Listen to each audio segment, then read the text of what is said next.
Hi everyone, and welcome to the Week 2 vlog.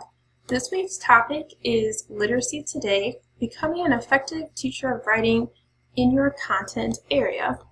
So first of all, a little bit about me. My name is Sarah, and I am currently a French teacher at a private school here in Buffalo. I have 5 years of teaching experience in the public high school system in Indianapolis. I moved to Buffalo over the summer, and I'm taking this class to work toward my New York State certification. So as you know, we had quite a few chapters to read this week, but you could choose your chapter. So my partner and I will not be going over everything in all the chapters, so we will be relying on your input in the discussion boards to talk about curriculums that we didn't touch on as much, specifically probably math. So to start out, my first question today is, why don't teachers provide their students with more opportunities for extended writing across the curriculum? So this is a question I asked myself as a teacher. Why don't I give these opportunities to my students? First of all, time constraints. It takes a lot of time for students to go through the writing process, to compose, and it takes a lot of time for teachers to grade. Also, the difficulty in grading these assignments. Even with a rubric, I find it to be quite difficult to grade students' writing, and I stress about it and I put it off because it's much easier to grade the things that are black and white. And as a student in the 514 section of the class, I had to bring in 2 additional articles, just like Dan did last week. So my first article that I read was called Teaching Writing in the Shadow of Standardized Testing, and the second, Writing Instruction for Adolescents in the Shadow of the Common Core State Standards. Both of these articles found that many teachers were unprepared to teach writing in their classrooms, and that many of them were learning more from their colleagues and personal experience than their education background. Also that test objectives could easily fill this void in teacher preparation. Another concern was the lack of professional development that concerned writing, and I thought about this, and I reflected on all the faculty meetings and department meetings I've attended over the years, and quite honestly, none of them have ever mentioned student writing in the classroom. So why should teachers provide more opportunities for extended writing? According to the Writing Journey, Kelly Gallagher mentions these 5 things: that writing provides students with opportunities for deeper thinking, career readiness, college readiness, the ability to do well on state tests. And number 5 was something that really struck me. She said that we want our students to be lifelong writers. And I thought to myself, am I a lifelong writer? I don't feel like one. But then she mentioned blogs, and I have kept a blog in the past when I studied abroad. She mentioned writing letters to state representatives, letters to the editor, and also Yelp reviews. I know I appreciate a good, cohesive, well-written Yelp review, and I have left a few myself. So we are preparing our students to write beyond high school and college, and to express their ideas in the real world. And what does effective writing look like? So Appleby and Langer on page 29, they say that it includes curricular cohesion. Many of us don't have control over that, but also authentic discussion practices, student collaboration, and explicit instruction in writing strategies. So specifically, what does that look like in an English classroom? So I know last week we talked a little bit about standardized testing and the effect of that in the classroom. So standardized testing has caused this need for on-demand writing, but authors of the articles I read encourage teachers to focus on test essays more as just one of the many genres that students should be writing. Focus on standards and not just the assessment, and also help students see writing more as a process rather than a product. So many students see turning their work in for a grade as publication, and helping them see that they still can improve their work, and that the grade is not necessarily the end point that they're going for. So to do this, you need to get your students to revise. So I love this idea of inquiry-based workshops. I know many times students are reluctant to criticize each other's work when you do peer review, but in this way, if you have your students write questions for the author on post-it notes, it feels less critical and you can get to the deeper issues in the text. Also, this idea of multiple writing strategies, having students focus on different aspects of their writing. I know this is something that I probably could have used more of as a younger student. When I got to undergrad, one of my professors told me my writing was good, but boring. So this is a skill that can be applied to papers as you move on to your post-high school career. And what does effective writing look like in social studies? So in social studies, students should be contextualizing, analyzing, problem solving, clarifying, and developing defensible historical interpretations. So writing can help with all of these things, but unfortunately, the authors of Writing Instruction That Works found that not that much writing was actually going on in the social studies classroom, but they did see some glimmers of hope, which included writing like journaling, having students make concept maps, working on document-based questions, which is an important component of the AP history exams, writing as historical figures, and having them analyze current events.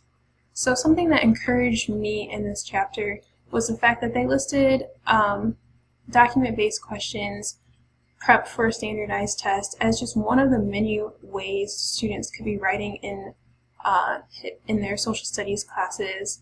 In the past, I have taught AP French, so I am aware of the difficulty of teaching to a standardized test, and things like this give me hope. You know, as a teacher, you have control over your own lesson plans, and there is not just one way to approach teaching, to approach your lesson plans, even if you do have a test that the students need to take at the end of the year.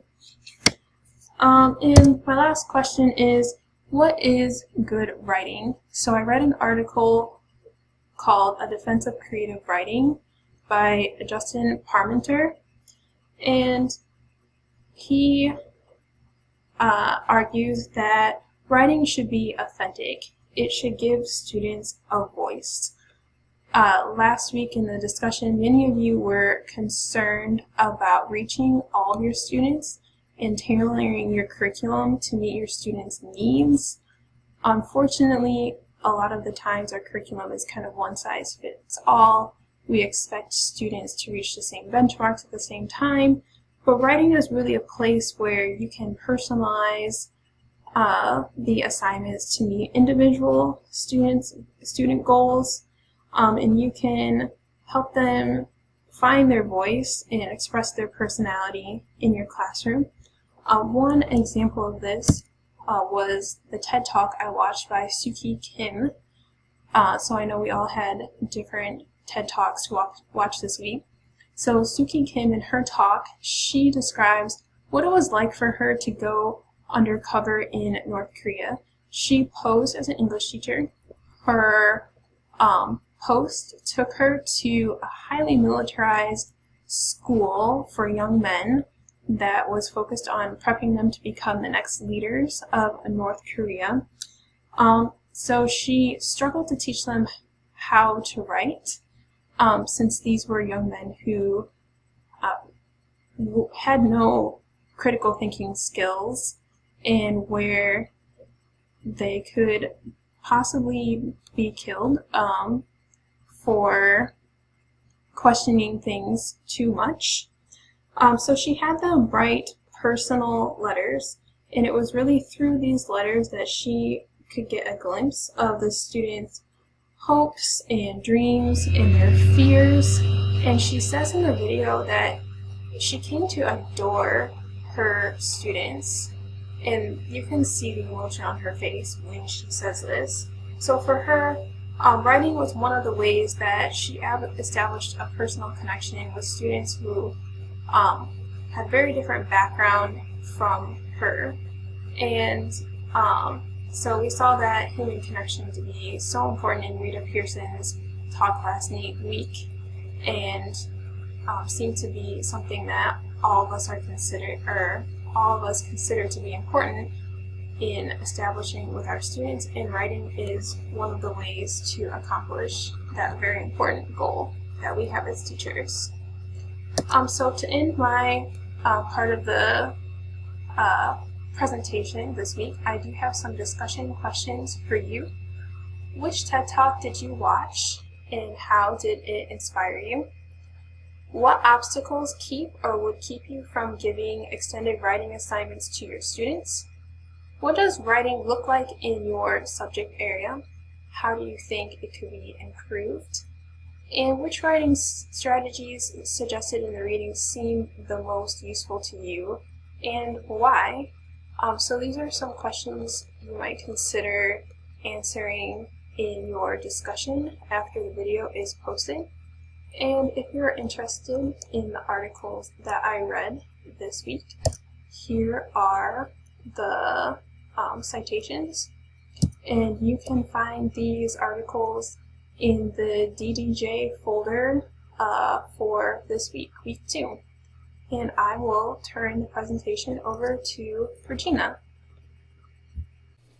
Hi, I'm Regina. I'm picking up where Sarah left off.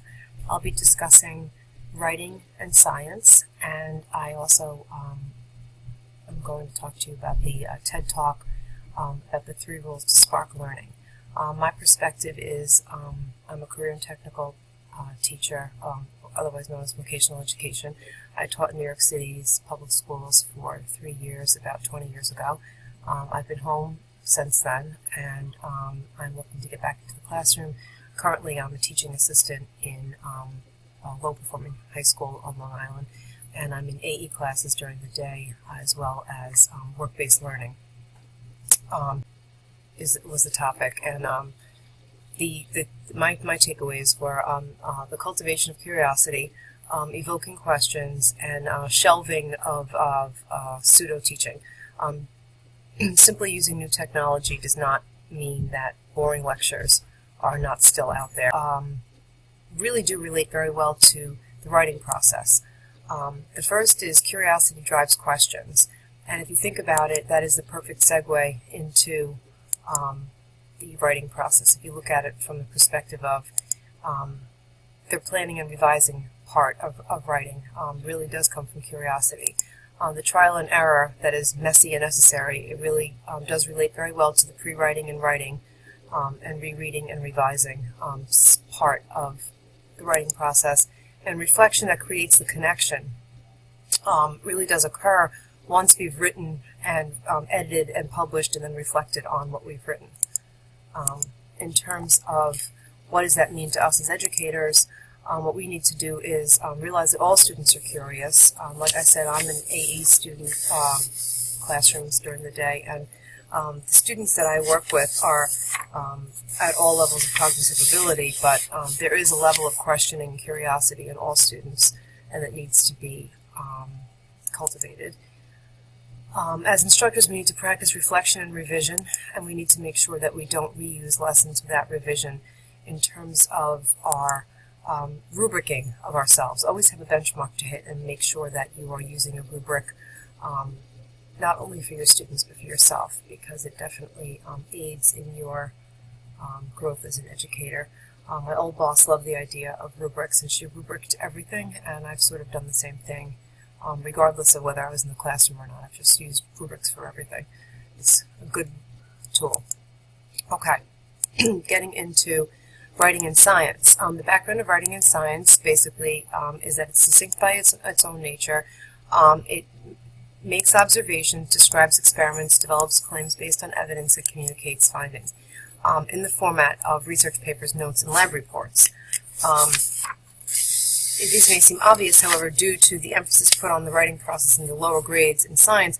Many students are prepared to approach science from the perspective of writing about their understanding, if in fact the writing process has been learned effectively. Change, it's everyone's favorite thing. Recent developments in policy, recent meaning Common Core recent, which is not overly recent depending on how long you've been teaching, but for older teachers, the Common Core is very recent and quite upsetting. The Common Core and also research that has been done have affected the role of writing in science. The National Research Council published a framework for K-12 science education in 2011, and it basically says that students should build arguments from evidence, get and evaluate information, and communicate their findings clearly and persuasively. That is also a major component of the DBQ model that is used in ELA and social studies. So they are, in fact, getting this technique through many different disciplines. It says that reading, interpreting, and producing text are fundamental practices of science.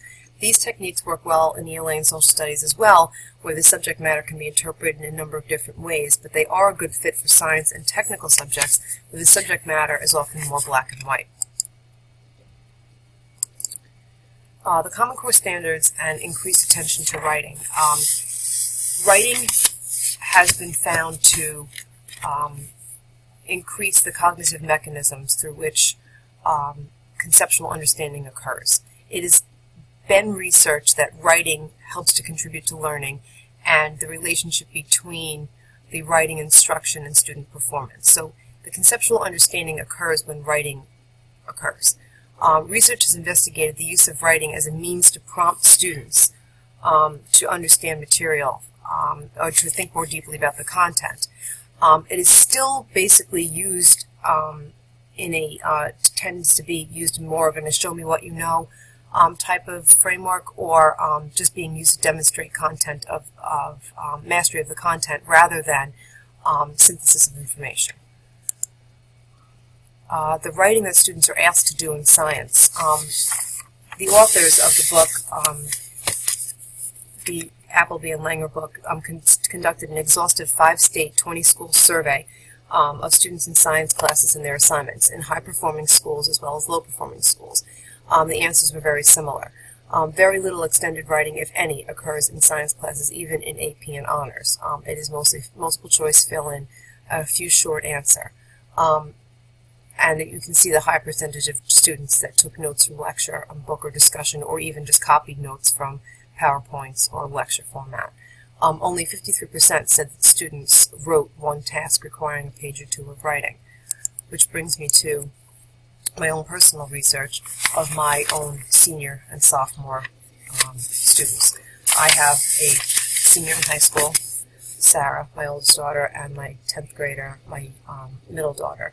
They've both had a lot of success in science. Both girls had nearly the same grades in science in middle school and have both done extremely well on Regents exams so far. As you can see, Sarah's taken a few more science courses than Rebecca.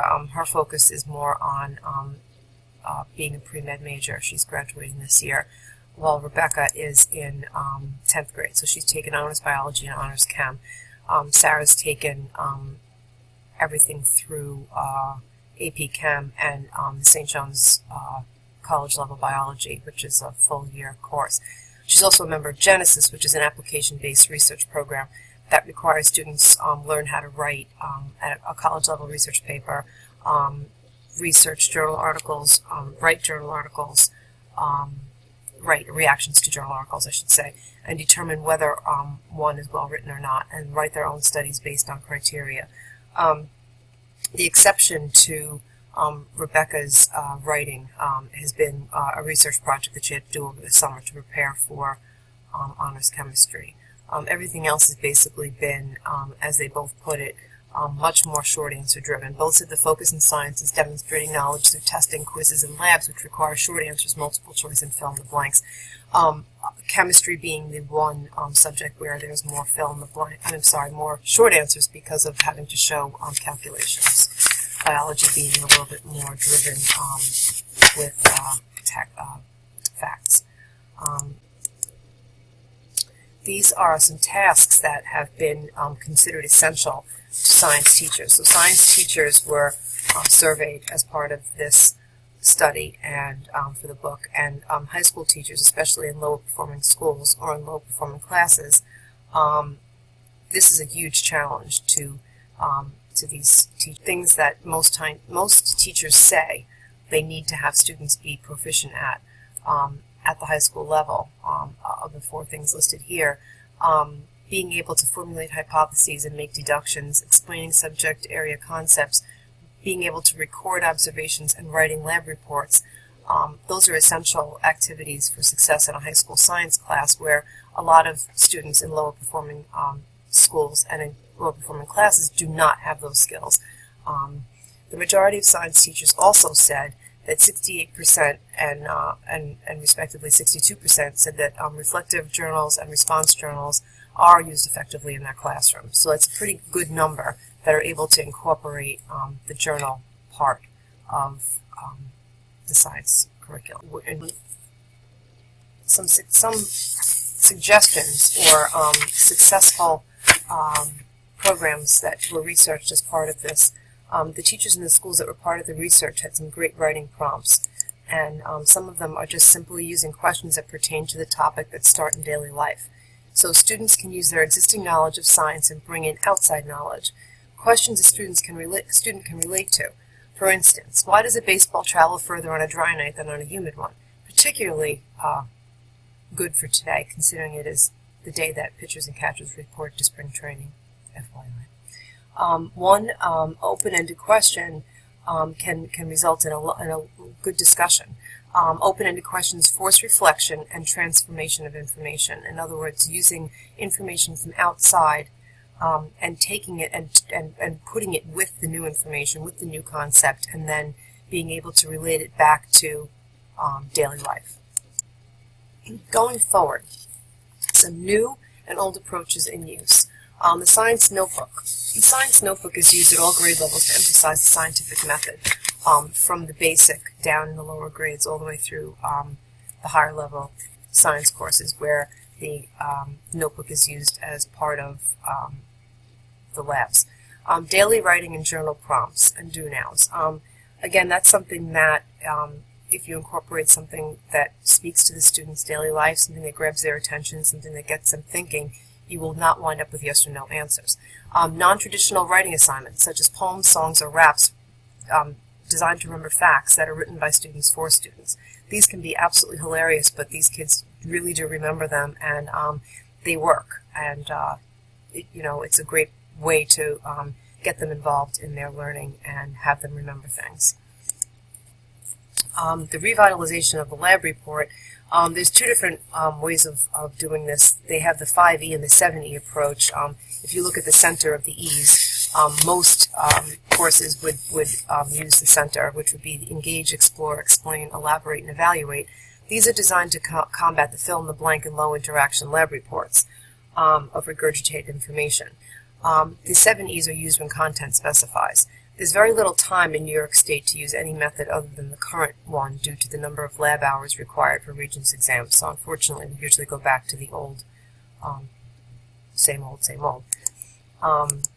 Okay, so responding to the high-stakes testing in science, which is kind of where it brought me into this slide, the Regents exams and other high-stakes testing. It's important to incorporate writing prompts in the form of graphic organizers at an early grade level, intermediate to middle school, so that the students can understand the process of being able to synthesize and relate understandings to a broader concept. Beginning this process early helps them when they get into the extended response questions at a higher level, on the high school level. Some of the takeaways from this chapter are: it's possible to keep writing active in science with some creativity. Daily writing is key, and minds-on activities, minds-on writing tasks that require analysis and synthesis of information, of new information, and relating it to the students' lives whenever possible is what will establish a broader understanding. Some questions to consider in your responses. Conducting a taxonomy of your existing curriculum. You're probably using a lot of the activities already, or others, and what are they? And can rubrics help simplify the writing process in science or in any other subject matter? And do you see rubrics as a helpful guide or just another thing to do? That's basically it. Thanks for listening.